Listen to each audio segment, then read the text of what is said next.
Hello there, and welcome to this episode where we are looking at lesson 2 of our conversation that we started, where we are looking at an aspect of challenging ourselves whether we are Christian leaders or we are leaders who are Christian. I think in lesson 1, in the last episode, we looked at the core of a Christian leader, and we said that a Christian leader is a Christian at the core. And we went ahead and defined what a Christian means. And we saw that Christian is not a person who is pronouncing himself as a Christian by virtue of the fact that they're not Muslims, they're not Hindus, or they're not other religions. And we said, we qualified Christian, and we said that Christian is a person who has accepted Jesus Christ as his Lord and Saviour. And for you to be able to say that you're a Christian leader, so the first dimension for you to ask yourself is, have you confessed with your mouth? Do you believe in your heart that Jesus Christ died for you? Do you confess that Jesus Christ is your Lord and Savior? So if you do that, that's the first qualifier. That's the first dimension of you as a Christian leader. The second dimension that we look at today is the fact that a Christian leader is a committed Christ follower. Remember, pronouncing yourself and accepting Jesus Christ as your Lord and Savior, it's the first step, it's the foundation, but it's not the main aspect. And we look at that's why we look at several other dimensions that are very critical for you as a Christian leader.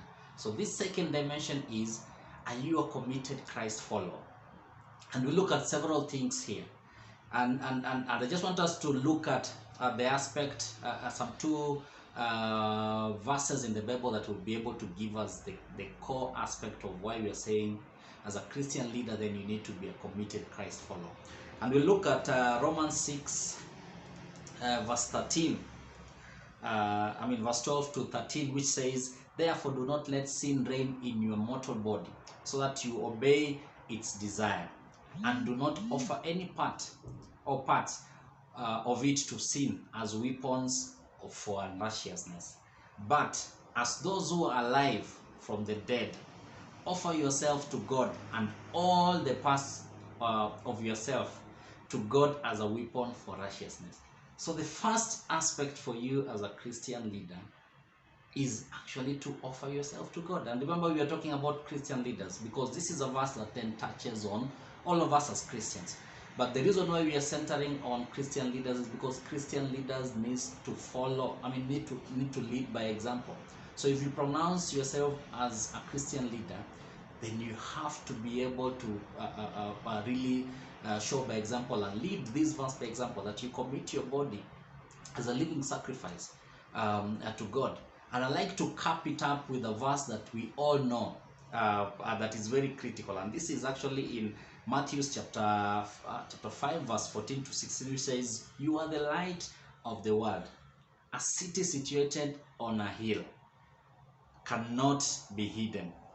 No one lights a lamp and puts it under a basket, but rather on a lampstand, and it gives light for all who are in the house. In the same way, let your light shine before others, so that they may see your good work and give glory to your Father in heaven." So if you're a Christian out there, you are the light of the world. And you need to lead by example, because there are many Christians out there who are not leaders. By the fact that you've been given the privilege to be a Christian leader, then you need to lead by example. You need to be that light, that when you move to a place where there is light, you add your light. When you move to a place where there is darkness, bring out your light. And that's how you become a committed Christ follower.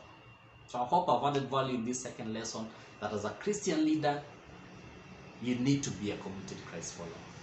And you need to ask yourself, what is blocking you from becoming a committed Christ follower? What is blocking you from bringing your light to shine in all those places that you venture into and that you have influence? So see you in the next episode, where we look at the next dimension of a Christian leader.